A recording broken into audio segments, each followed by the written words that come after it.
back, everyone, to a new episode of Virtual Coffee. My name is Alexa Collier, and on this podcast, I interview innovative and accomplished early career professionals and small business owners. With me today is Mike Gasser.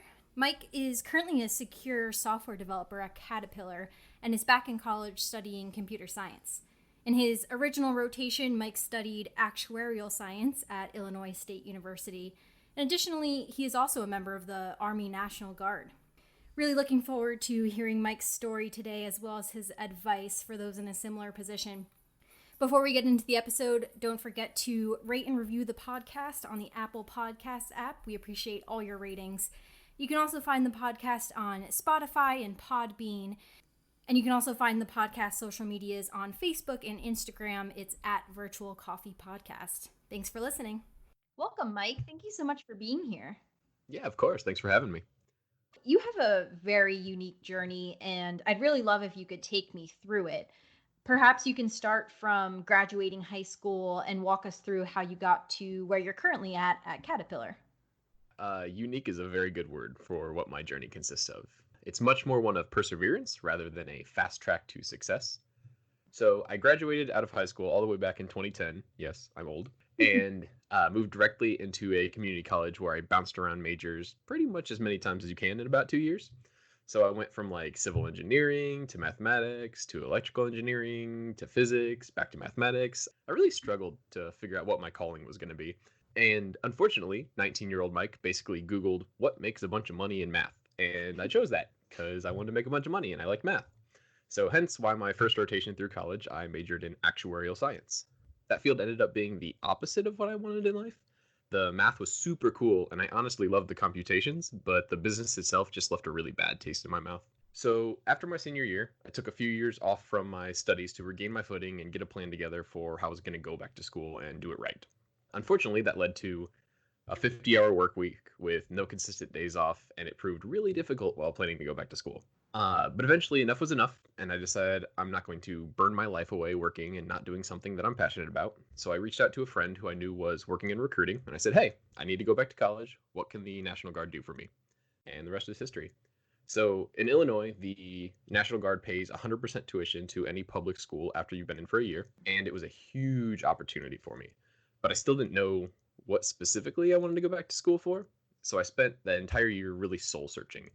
I had really wanted to learn how to program, but had never really put the time in to make any substantial progress. But during this year gap, I signed up for a 70-hour course on Udemy. It was only $10, and I taught myself Java, and I absolutely fell in love with it. And I know that's like heresy to a lot of programmers because a lot of programmers hate Java, but I loved it. And so for the first time in my life, I knew exactly what I wanted to do, and that's what I wanted to do for my lifelong career. So during my active training last year, which is the 2 weeks out of the year that the National Guard goes and they train as active duty, I was scrolling through my phone before bed and I came across an apprenticeship program that Caterpillar was doing with my college. So essentially you worked half of your time at CAT learning hands-on applications and the other half of the time you spent in the classroom actually working towards your degree. And the best part was that Caterpillar paid for all the hours you spent doing both of those things. The only problem was that during this time I was still working at that 50-hour-a-week job, and there was no guarantee that I could get this position. In general, I'm a pretty cautious guy. A lot of my friends will tell you that, but I took a massive leap of faith, and I just signed up anyway. Literally had a conversation with myself. I was sitting there going, well, I'll just do it, and if it doesn't work out, I'll figure that out as I go. Because like if I didn't get the position, I might have to drop out of college again, and then figure out how to pay my bills while working toward the degree. So I prepared for this interview more than I've ever prepared for anything in my life. I built a portfolio of things. I taught myself in Java. I practiced countless STAR interview questions. I gathered reference letters, the whole 9 yards. And honestly, I killed it. I walked into that interview and I was so confident. And I don't know, it just worked. They had about 50 applicants, ended up interviewing like 15 to 20, and they only hired 2 of us. So They gave me a call back not too long afterward with a job offer starting the beginning of this year. And it's been the best opportunity in my life. I'm working with extremely intelligent people in the cybersecurity field, working on actual applications that get utilized by the entire company, and all the while building years of actual work experience so that when I move into a full-time position at CAT after college, I'll have bargaining power when negotiating what roles I'm eligible for and what salary bracket I deserve. I loved how you walked us through your journey there. As you were talking, I was thinking about the tools and resources and what you did to find what you're most passionate about and wanted to study in college. And it seemed you really used your network, leveraged Google, of course, taught yourself, and leveraged internships as well. Is there anything you'd add to that or want to dive into in terms of advice for those struggling to figure out what they want to pursue? I think a really big important fact of my development is that you have to go out and get it. And I know that that seems like a really general advice that a lot of people will hear time and time again, but even when you sign up for college, your advisors tell you everything you should do, right? They're kind of guiding you through what this process is supposed to look like. But in the end, you should be the one going, "No, I don't like that. I don't want to do that. I want to branch out into this because that's what I want to do with my life." And I think you really need to have an understanding of the system is there to support you while you guide your life. And I think a lot of people just kind of go on autopilot when they go through college and they go, "Well, this is my degree plan and this is what I'm going to do. So I guess that's it." Right. I love that. I think that's great piece of advice. You have to go out and get it, and particularly loved how you said the system's there to support you. Don't just mindlessly go through the system because you might not end up where you want to. So I think that's excellent advice. So I do want to dive deeper into the National Guard. You spoke to this a little bit while walking us through your journey, but what really drove your decision to join the National Guard and what are your goals with it? As I mentioned earlier, it really was just a means to an end in the beginning. I needed to get back to college. The Mhm. Guard would pay for me to do it. Boom, sign me up. But it's become so much more than that. I actually chose the National Guard over the reserves because of a natural disaster that happened in my hometown in 2013. A tornado came through and destroyed something like 70% of the town. It was absolutely awful. And during this time, the National Guard was there. They set up checkpoints, they helped clean up, they stopped looters. They were just there for the community, and that's what I wanted to do.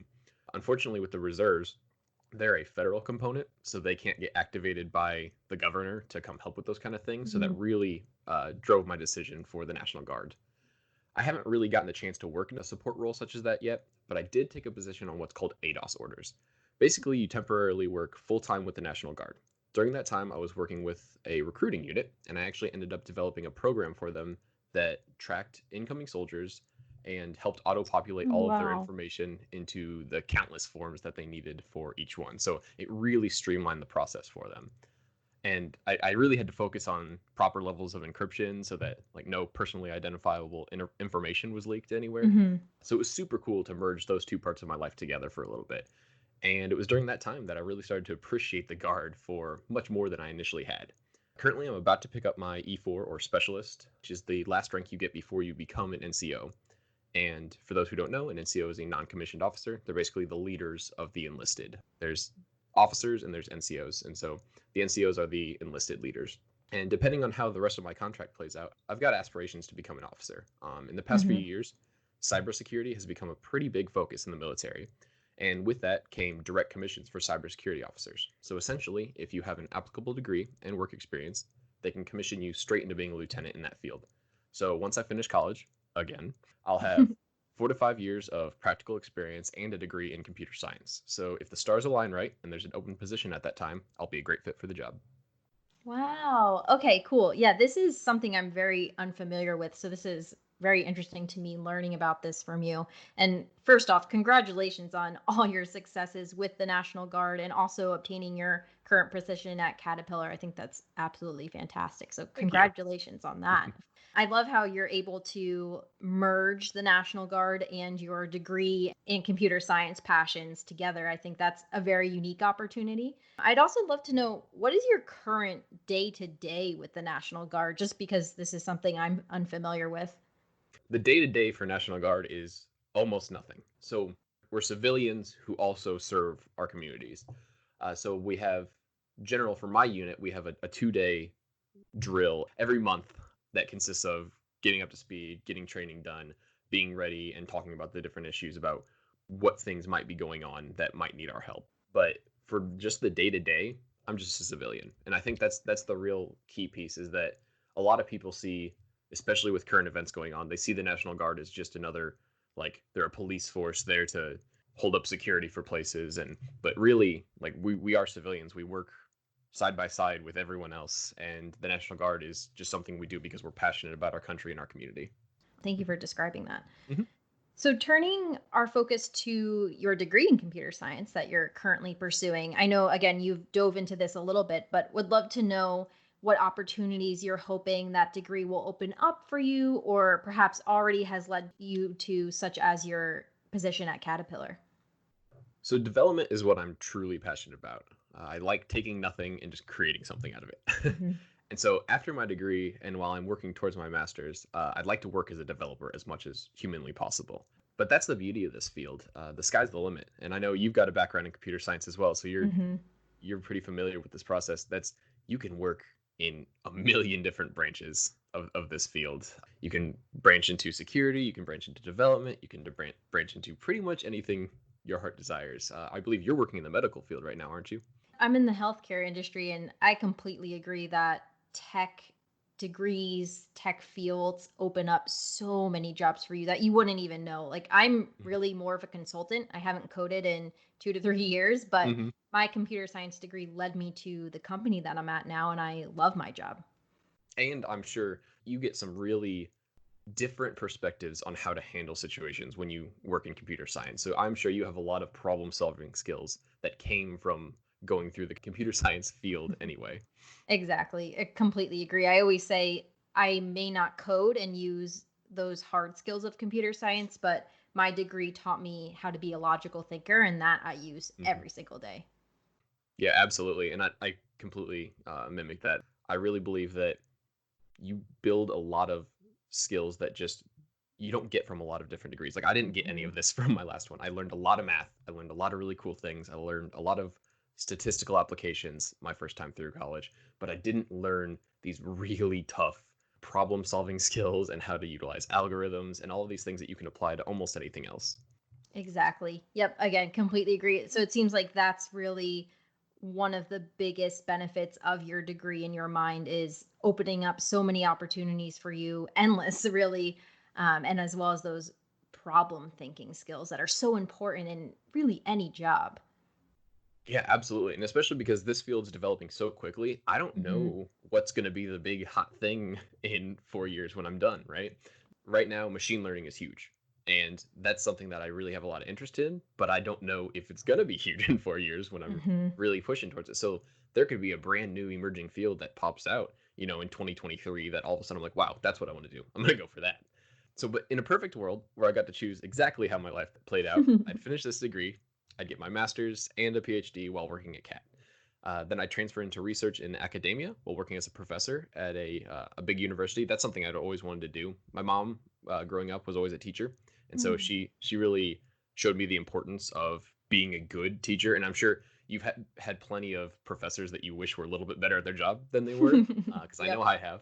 And I think right now academia is filled with a lot of people who want to only research and they have to teach to do that. And I think Mm. I want to do both. So I think that would be a really good end goal for me after I've done the rest of the things I want to do with my life. Yeah, those are great goals and a great perspective to have as well. And I love how you know that computer science and the tech industry in general changes every single day, like you were saying. So perhaps a completely new topic within the tech field and tech industry opens up, and that's your passion, and that's what takes you through the rest of your life. But I think having somewhat of a plan of and a goal of teaching, I think, is great. So I'd love to know how you balance everything, because between studying for your degree, working at Caterpillar, and being in the National Guard, what are your top three best practices for balancing all of that as well as your personal life? So my first unofficial tip is to be better at it than I am. I've gotten a lot better, but a lot of the times I really just push myself and push myself, and I push myself past what I should be pushing myself to. And I think that's something that I've learned and I've gotten better over time. So just be better at it than I am. um, but I very much used to be a procrastinator. Hmm. But as I've matured, I've learned the importance of a mind at ease. So my first tip is to do it today and do it now. So I'm not saying to stay 6 hours after your shift is over to finish Hmm. something before you go home, but it's if it's only going to take you like 20, 30 extra minutes, it's probably worth it to just knock it out. Aside from the obvious time it's going to take you to figure out where you left off and then get yourself back on the right frame of mind to solve the problem and kickstart all that, if you don't finish it that day, you're probably going to be thinking about it all the way up until you go to bed anyway, at least if you're like me. And if you're thinking about work while you're at home, you're not really getting that downtime that you need to stay productive. The second best practice that I would really recommend is to write it down. Even if you think you're going to remember it, you're probably not. There are so many things flying through your head throughout the day that things will just start to fall through the cracks if you're not careful. So make a list, prioritize it, and execute it. Make sure there are time hacks on it too. Don't miss them. Make sure you have specific deadlines that you want to hit. This is a surprisingly simple way to get an incredible return on your productivity. If you've got a good plan, you'll know exactly where you feel comfortable stopping for the day, and that'll transition directly into finding that mental break between work and home. My final piece of advice is to really read yourself well. You probably lie to yourself quite often. I'm not okay. I'm not overworking myself. I can do more than I already am. It's okay to push yourself. In fact, you should always strive to be better. But if you don't listen to the warning signs that your body and mind are telling you, you're never going to reach your full potential. Take a break, go on a walk, watch a movie, sleep in an extra hour. Do the things you need to do to be at your best so you can do your best. It's cheesy as cheesy gets, but I truly live by the adage, you work to live, you don't live to work. I love that. I think these are great best practices. I love the do it today and do it now and prioritize your tasks. It reminds me of a lot of diagrams that you see. One will be, can you get it done in 15 minutes? If yes, do it now. Mm. You need to Yep. do it right now. Otherwise, it's not getting done. So I think that's, yeah, great piece of advice. And I think for myself, I need to definitely read myself more and better because I will often push through it to the brink of overworking myself. And then it's too late, right? It's too late to Yes. take that walk. It's become a bigger problem. So I think that's advice I need to take away from this. And that's God bless my wife, because I swear the last like 3 or 4 weeks of the semester, this last semester, I was just miserable and probably no fun to be around at any point in time, because I literally from like Sunday, I had a lot of online classes obviously because of everything going on in the world, and Sunday was when everything released, and I would just nonstop work on it because I wanted to be done by Wednesday. That was my goal. Was every week I wanted to be done with all of my homework by Wednesday. So I just did nothing but work for 4 days straight. Like it was just it got the job done, but at Hmm. the same time, I didn't really give myself the breaks I needed, and I Right. think that had a real big impact on my personal life. And so, again, thank you, Bailey. You're a godsend. No, I agree. And even if your goal is to get it all done by Wednesday, it's still so important to even just take 30 minutes, an hour, right? Like that makes such a huge difference. So yeah, love your pieces of advice. So I know where you're at today isn't your final destination. You mentioned goals of getting a master's, PhD, eventually perhaps teaching. I would love to know, what are the tools, resources, etc., that are helping you figure out what's next right now? So I'm blessed in the fact that Caterpillar has so many different branches of the company to work in, and they have given me so much so far. So I'd love to stay with them for as long as possible. So I don't really have goals to move on to a new company. But as for the master's or doctorate goes, there are two main fields I'm weighing right now and following pretty closely, and that's encryption and machine learning. Encryption is an incredibly essential field that has so much potential, as we're never going to find ourselves at a point where security is not important. But at the same time, machine learning is one of the single most mind boggling areas of tech that is growing at an incredible rate. I'd love to see where it's going to be in 10 years. And if I don't push myself toward it now, I'm worried that I'm really going to be missing out when it hits its golden Mm. age. At this point in time, I have to keep in mind that the field's going to be completely different. Like I said earlier, by the time I finish a PhD, what I chose to study in might not even be like applicable. So Right. I have to be really careful about keeping my eyes on the horizon, being flexible in what my idea of the future will hold for me, and just being able to adjust accordingly. So following articles and subreddits that center around the field really keep me up to date on emerging technologies and what kind of things we can expect in a 3, 5, or 10-year outlook. A couple of things you said resonate with me. When you find a company you love, stick with it. I am in a similar position as you. I love my company. I work for Optum, absolutely loved it. Only company I worked for full time, and I have no plans on leaving it, as of right now. I just love that company. And I think you get really lucky when you find that right off the bat. Mhm. So, yeah, I completely resonate with that. And also keeping your eyes on the horizon. I think that's applicable for any industry, right? It's always important to stay ahead, especially in tech. I've noticed that as well in the healthcare industry, just Oh yeah, I'm sure. constantly, yeah, staying up to date, making sure you're staying ahead because it's so easy to get left behind.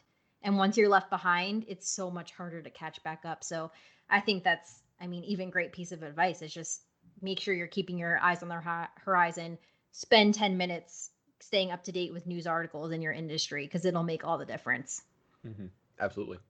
So, my final question here for you today, Mike, is what is your proudest accomplishment? Now, of course, I always say this, it can be big or small, it can be related to work or not at all. It can be from 10 years ago or from an hour ago. Would love to know your proudest accomplishment. It sounds a bit silly as thousands of 18-year-olds complete it every single year, but it's completing basic training. Those who knew me in high school would never have expected me to do something like join the military. It was not even a thing that was on my mind. I never worked out. I barely played sports. I was a skater punk who liked to play a lot of video games. So I was recently engaged when I made this decision to join up, and Bailey was not happy with the decision. She was supportive, but Hmm. it's an incredibly big ask of her to suddenly take care of our entire household while I disappear with no contact for 10 weeks, and then continue to be gone for another 8 weeks after that with limited communication. So we had a new puppy, we had two other Oh. dogs, we had cats, we Hmm. had a lot of things going on, and she really had to step up to take care of that.